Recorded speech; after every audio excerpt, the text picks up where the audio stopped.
you're not unlucky, you're not overlooked, you might just be missing one powerful key in your life, and that's the daily declaration of God's favor over your life. Hey, I'm so glad you are watching today. We are exploring a truth that has the power to shift the trajectory of your entire year.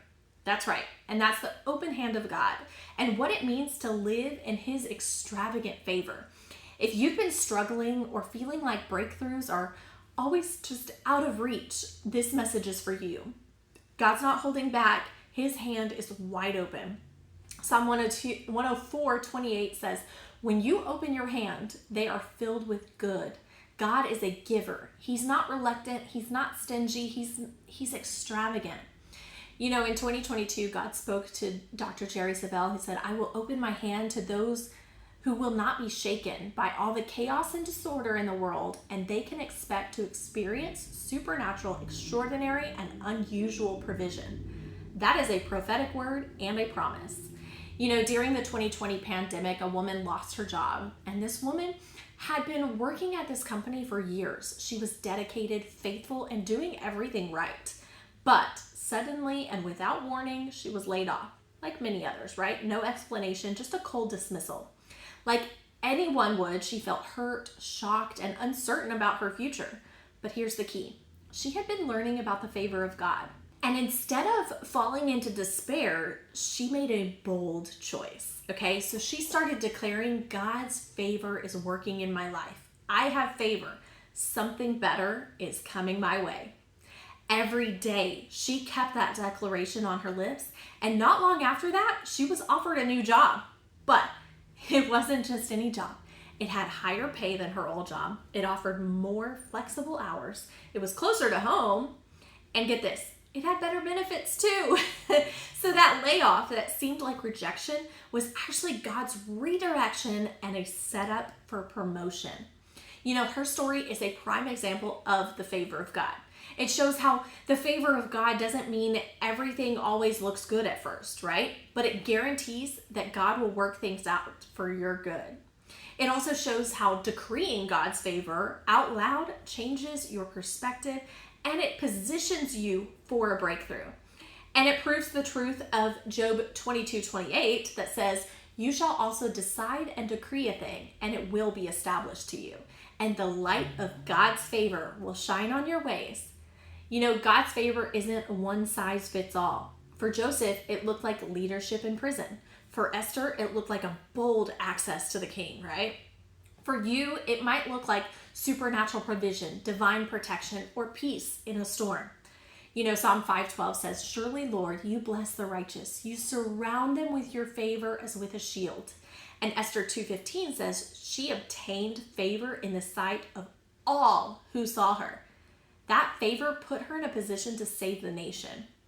Let's look briefly at the life of John D. Rockefeller, who was widely considered the richest man in modern history and often attributed his incredible success and wealth to the favor and blessing of God, not just his business acumen. You know, John D. Rockefeller was born in 1839 into a modest family in upstate New York. His father was often away and the family kind of struggled financially. But even from a young age, John's mother, Eliza, instilled a deep Christian values in him. She taught him to tithe from his first paycheck, even when it was just, $1.50 a week. She taught him to trust God with his finances and to live with integrity and humility. This foundation in his life was crucial. He once said, "I believe the power to make money is a gift from God, to be developed and used to the best of our ability for the good of mankind." You know, by the time he was a teenager earning his first wages, Rockefeller was giving away 10% of everything he had, and he never stopped. Even as his income skyrocketed, so did his giving. You know, at the height of his wealth, he gave away hundreds of millions of dollars to churches, schools, medical missions, and charitable foundations. He said, "I never would have been able to tithe the first $1 million I ever made if I had not first tithed my first salary, which was $1.50 a week." This consistent obedience, even in the small beginnings, created a channel for God's favor to flow through his life. Rockefeller later founded Standard Oil, which became the most powerful oil company in history, eventually controlling over 90% of the oil industry in the United States. But here's the thing. There were other smart businessmen. There were other connections, but Rockefeller had favor. His competitors accused him of being lucky. But even in times of economic depression and fierce attacks, Rockefeller's businesses not only survived, but they thrived. He once told his Sunday school, "God gave me my money." Now, to some that might sound arrogant unless you realize he meant literally. He saw his success as a result of God's open hand, not just his own effort. Rockefeller also experienced favor through protection. In his early 50s, he developed alopecia, where he lost all his hair on his body and was under immense stress. Doctors told him he might die young if he didn't change his lifestyle, and that warning came as a turning point.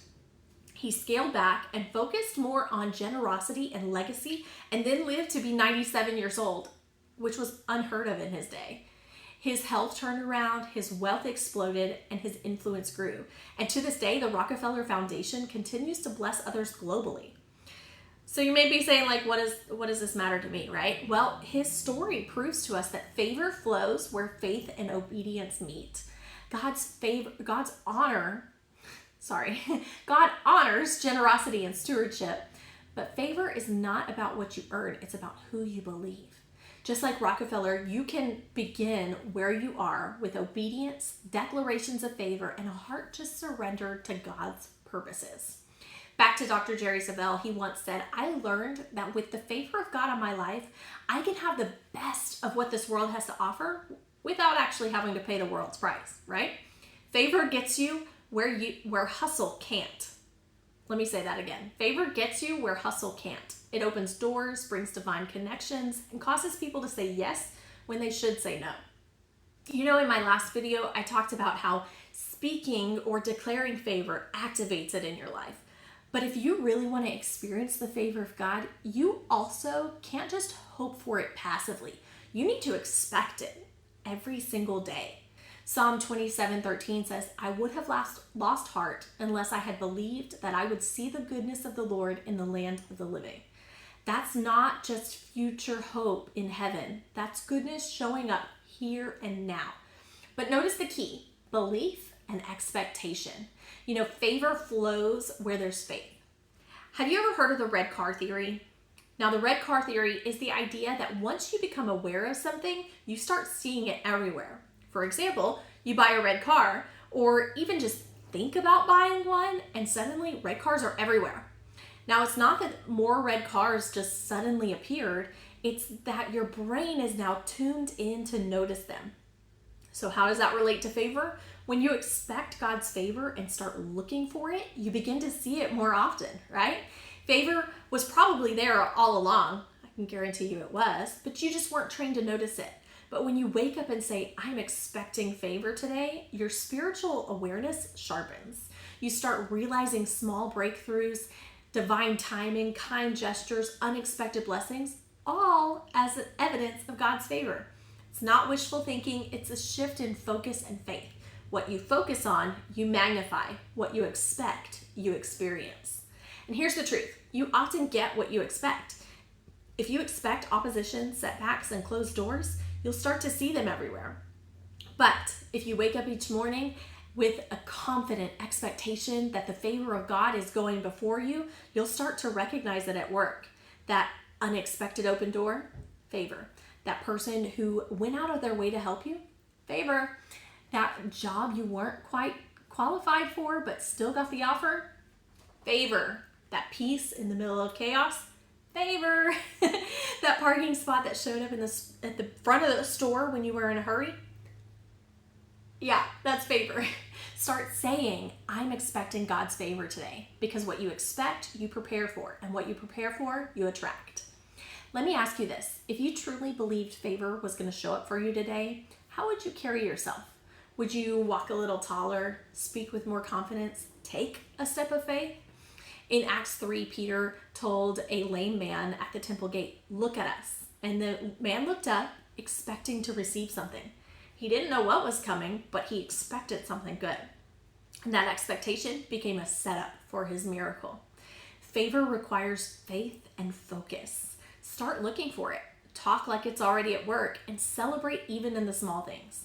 Dr. Jerry Savelle said, I'm expecting the favor of God every time I turn around. And you know what? I see it every time I turn around. Live with that kind of expectancy. Make it your mindset. Say this with me. I'm walking into every room expecting favor. I'm stepping into every situation expecting God's hand to move. I expect divine connections, open doors, and supernatural opportunities. I expect the goodness of God in the land of the living. You know, you're not just a spectator, you're a child of the King. So start expecting the King's favor to show up in your life everywhere you go. You need belief and expectation. Don't wait to feel favored. Start declaring it now. God's hand is open, and the only question is, will you receive what he's offering? You know, if this encouraged you today, feel free to hit that like button, comment, share, subscribe. I would love to hear your testimony of God's favor. Put it in the comments and let's celebrate together. And until next time, have a blessed week.